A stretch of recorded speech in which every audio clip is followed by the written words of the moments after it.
Don't leave me hanging. It's go time. Hey everybody, this is Josh Seth, aka AskJoshy on YouTube, and this commentary is brought to you by PokerDiscounts.com, so please go check them out if you have some free time and are planning to play any poker online in the near future. The game here is between DIMAGA from Team Roxkiss over in Europe. He is the red Zerg on the top right of Kulas Ravine, and his opponent, of course, is the amazing Protoss player HuK, the blue Protoss up here in the top left. HuK is playing for Team Millennium now, as of this recording, and his only teammate at the moment is Moma, who actually lives in France. HuK, of course, living in Canada.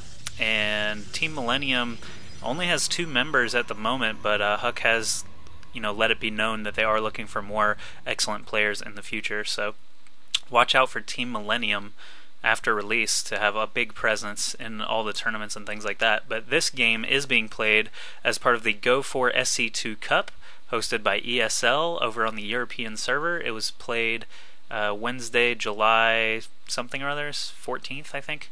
And yeah, it's a best of 3, so I will be casting all the games from this series. Kulas Ravine is the first map, and based on these spawning positions, I'm not really sure what each player is going to be trying to do. I know that once DIMAGA realizes that HuK is over on his opposite side here on the top, he is going to want to break down these rocks probably as soon as possible, because any Zerg that likes to fast expand will be taking this expansion, and keeping this cliff clear is very, very important at all times. DIMAGA dropping his spawning pool and gas around the same time. This could be indicative of just getting Zergling speed as soon as possible. Gateway coming down for HuK, as well as a gas for him. Probably going to be going 1 gate, Cybercore, and then we'll just have to see what DIMAGA has by that point, and HuK will likely react to it. So Cybercore, of course, being the opener for lots of Protoss players, because that's basically necessary to decide what to do from there, whether you go multiple gateways or a robotics facility or a Stargate or something like that. So HuK now discovering DIMAGA's location up here in the top right, going to get a good look around and see that there's only a spawning pool. He obviously did not see a hatchery because there isn't one, so that's gaining some information for him already. The fact that he has a gas up and no other tech buildings or a hatchery means that we can expect Zergling speed, and there it is, as soon as he hits 100 gas. So HuK has an idea of what DIMAGA's going. So his cybernetics core is still not done yet, but he has dropped a second gas. This is more indicative of a robo facility or a Stargate rather than multiple gateways, but gas is going to be needed for every strategy possible here for the Protoss player HuK. And DIMAGA finally locating HuK over here for the first time with his Overlord. Going to see that first gateway. He's probably going to send him in just a little further to see what else he can find. He is going to see that cybernetics core and leave his Overlord there or actually back him off a little bit so that whatever sentry or stalker comes out of here won't be able to take him out. So good move by DIMAGA, not needlessly taking damage from HuK's units. And he is going to drop a second gateway here, so maybe I was a little bit off on the prediction for a robo facility or a Stargate right away. But DIMAGA, on the other hand, is going to get 1 evolution chamber up before a hatchery or anything, and Zergling speed's still not quite done yet, so it looks like DIMAGA is going to be going for this power lings, or DIMAGA lings as they're sometimes called. Basically, you get speed and the +1 upgrade and attack with a whole bunch of Zerglings as fast as possible. But HuK, of course, a master with force fields and sentries and things like that, all he's going to have to do is drop a force field here. Of course, the lings will be able to start attacking this gateway and probably, could effectively kill it off. HuK actually cues his rally point here several times so that the Zealot walks all the way around instead of just if he had just queued it right here, the Zealot would have walked right here, and then smashed into this hold position Zealot.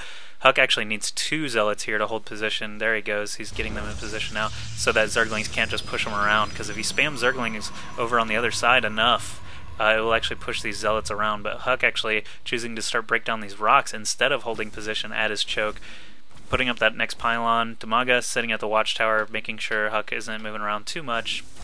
HuK did get a Stargate up after that second warp gate, if you keep an eye on the production tab up here in the top left, it'll let you know anything that I miss. But HuK is getting a couple of Phoenixes to start off this match. He saw that DIMAGA was going to be going for a strong Zergling opening, so he is not going to have enough anti-air to mess with a bunch of Phoenixes or even Void Rays to start this game off. But DIMAGA has expanded down here to the high yield minerals. If you've seen a recent HD StarCraft cast or a Day 9 Daily where Pain User played against DIMAGA, DIMAGA did take a high yield mineral expansion first against Pain User on Metalopolis, but did not end up working out for him too well. So we'll have to see if HuK is able to put a stop to that before it's too big of a problem for him. HuK has no plans of expanding right now from what we've seen, so he's got 2 gateways pumping away on those tier 1 units and this Stargate cranking out Phoenixes as fast as possible, also breaking down these destructible rocks so he can take this more secure natural expansion area rather than this wide open one where Lings can just come in and harass all day long. So DIMAGA now getting the same idea, going to check that high yield to make sure he's not getting duped either, by dropping this own high yield. He wants to make sure HuK is not keeping up with him. He is going to start breaking down this rocks, but if you take DIMAGA's view, he cannot see that HuK has already broken through, already has a pylon here, but HuK can see these Lings down here at the bottom because he has this watchtower. So the Stalkers and Sentries able to start shooting at the Lings. DIMAGA backs off, unable to break down those rocks, and HuK is on the move with his Phoenixes. So basically just keep in mind there's Zerglings down here not really doing much while HuK's tier 1 units are lying in wait. But meantime, HuK moving in with 4 Phoenixes, probably going to be able to lift this queen. Oh, he did lift the queen and then chose to back off because there's a second queen there. Actually, he could have lifted both queens, so I'm not sure why he chose to lift, basically lift off the queen and run. Another Phoenix out now, so 5 Phoenixes. Able to take out this stray Overlord from DIMAGA. I don't think it's going to affect him too much. Doesn't put him under food or anything like that. Good Zerg players will build more Overlords than necessary just so that doesn't happen. And DIMAGA, of course, is a very, very good European Zerg player from the Ukraine, actually. But now that HuK does have 5 Phoenixes, he does lift off both queens. Starts taking them out one by one. Looks like one is going to go down. He's going to have to get a second lift, and there he does. Takes out the second queen as well, so DIMAGA left with absolutely no anti-air. There is another queen training right now, but this massive Overlords is just easy pickings for these 5 Phoenixes right now. He can take out probably all of them because DIMAGA, without a lair, can't get increased Overlord speed or anything like that. He is going to start up 2 Spore Crawlers now. He's had this Evo Chamber down forever, so Spore Crawlers are a great anti-air that he can get to prevent HuK from messing with him too much with these 5 Phoenixes. However, he kind of spawned 3 in them in the same spot, which obviously would be beneficial to get a better coverage, and now he is moving that Spore Crawler, but just like Spine Crawlers, they take absolutely forever to get started. Anyway, back at HuK's main, sorry I was missing this, but a bunch of Speedlings ready for DIMAGA to run in and try and do as much damage as possible. HuK doing a good job with all these Sentries, Lings, and Force Fields, and able to mop up the large majority of these Zerglings. They try to squeak in the mineral line here through this opening, but they're blocked by this pylon to get any further than that, so one Force Field able to keep those Lings at bay. He's able to kill off the rest of them, and now basically can go back to Overlord sniping as much as he wants. There is one Spore Crawler down here at the high yield for DIMAGA, but not in range of this queen. Going to be able to pick that off, no problem as well. So Spore Crawlers being the only form of anti-air for DIMAGA is going to be kind of bad, so he's getting his second gas now and a lair up so he can start getting some Hydralisks or Mutalisks or any, something like that to help fight off these Phoenixes. So HuK doing a good job of keeping the air battle in check, and now moving in the tier 1 units after cleaning out that huge group of Speedlings. DIMAGA is going to send 1 Speedling and see that HuK has expanded to his cliff, but HuK again has superiority on both ground and the air right now.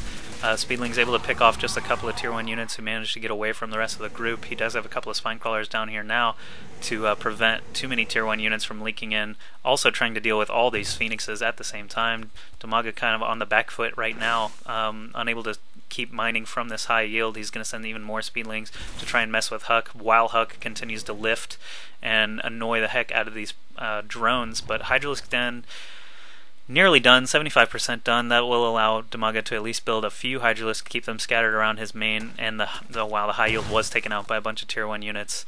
So HuK doing a good job to keep his advantage you know, moving around with all these Phoenixes and Tier 1 units. The great advantage of having all these Phoenixes is their mobility. He can basically go wherever he wants with them, and DIMAGA has to have either a Spore Crawler or Hydralisks there already to defend against it. But oh, HuK actually has a cannon placed in front of these destructible rocks, so it is going to take DIMAGA absolutely forever if he wants to break through those.